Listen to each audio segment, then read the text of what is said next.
আসসালামু আলাইকুম। আশা করি সবাই ভালো আছেন। আপনাদের দু আশীর্বাদে আমি অনেক ভালো আছি। আপনারা সবাই জানেন আমরা হযরত মুহাম্মদ সাল্লাল্লাহু আলাইহি সাল্লামের উম্মত। তো দেখেন এটাও কিন্তু সবাই আমরা জানি হযরত মুহাম্মদ সাল্লাল্লাহু আলাইহি সাল্লামের বাবার নাম ছিল আব্দুল্লাহ এবং দাদার নাম ছিল আব্দুল মুতালেব। কিন্তু এটা কিন্তু আমরা জানি না আব্দুল মুতালেবের বাবার নাম কি ছিল, দাদার নাম কি ছিল, তার বাবার নাম কি ছিল, তার বাবার নাম কি ছিল। তো সেই জন্য আজকের ভিডিওতে আমি হযরত মুহাম্মদ সাল্লাল্লাহু আলাইহি সাল্লামের ৪২টি পূর্বপুরুষের নাম আজকে আমি এই ভিডিওতে উল্লেখ করব।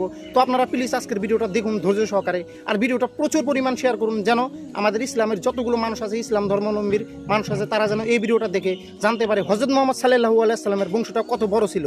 তো চলেন আজকে আমরা নামটা আপনাদের সামনে নিয়ে আসি। তো চলেন আমরা এখন জেনে নেই হযরত মুহাম্মদ সাল্লাল্লাহু আলাইহি সাল্লামের বাবার নাম কি ছিল। তো বাবার নাম ছিল বিন আব্দুল্লাহ। বিন আব্দুল্লাহর বাবার নাম ছিল বিন আব্দুল মুতালেব।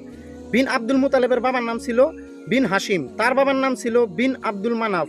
তার বাবার নাম ছিল বিন কুসাই। তার বাবার নাম ছিল বিন কিলাব। তার বাবার নাম ছিল বিন মুরা। তার বাবার নাম ছিল বিন কাব। তার বাবার নাম ছিল বিন লই। তার বাবার নাম ছিল বিন খালিব। তার আগে যতগুলো বংশ ছিল সেগুলো ছিল কুরাইশ বংশধর। তো কুরাইশ বংশধরের থেকে নাম ছিল বিন ফিতার, বিন মালিক, বিন আল নাজার, বিন কিনারা, বিন খুজাইমা, বিন মুদ্রিকা, বিন ইলাস, বিন মুদহার, বিন নিজার, বিন মাদ, বিন আদনান। তো এখন হলো বিন ইসমাইল আলাইহিস সালাম। আপনারা সবাই জানেন বিন ইসমাইল আলাইহিস সালামের বাবার নাম ছিল হযরত ইব্রাহিম আলাইহিস সালাম। তো হযরত ইব্রাহিম আলাইহিস সালামের বাবার নাম কি ছিল বিন আজহার। তার বাবার নাম ছিল বিন নাহুর। তার বাবার নাম ছিল বিন শাহরুখ। তার বাবার নাম ছিল বিন রাও। তার বাবার নাম ছিল বিন ফালিক। তার বাবার নাম ছিল বিন হুদ আলাইহিস সালাম। তার বাবার নাম ছিল বিন শালিখ। তার বাবার নাম ছিল বিন আরফাকশাদ। তার বাবার নাম ছিল বিন সাম। তার বাবার নাম ছিল বিন নূহ আলাইহিস সালাম।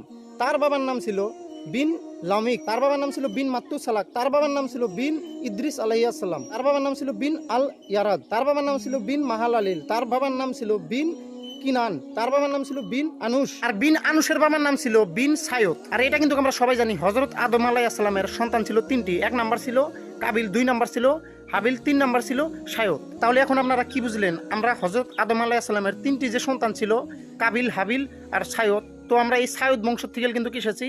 তো এই সায়দ বংশ থেকে যতগুলো দুনিয়ার মধ্যে মানুষ আছে সবগুলো কিন্তু ছড়িয়েছে। মুসলিম, খ্রিস্টান, বৌদ্ধ সব ধর্মই কিন্তু এক নামেই মানুষকে জানে, হযরত আদম আলাইহিস সালাম। তো ভাই সবাইকে বলতেছি ভাই হিংসা করে লাভ নেই, আমাদের সবার পিতা একজনই, সেটা হলো আদম আলাইহিস সালাম। তো ভিডিওটা যদি ভালো লাগে আপনারা প্লিজ ভিডিওটা শেয়ার করে দেবেন। যতগুলো আমাদের ইসলাম ভাই ব্রাদার আছে এই ভিডিওটা শেয়ার করে তাদেরকে দেখার সুযোগ করে দেবেন। তো আজকের ভিডিওটা এই পর্যন্ত। ভালো লাগলে প্লিজ একটা করে শেয়ার দিয়ে যাবেন। আল্লাহ হাফেজ।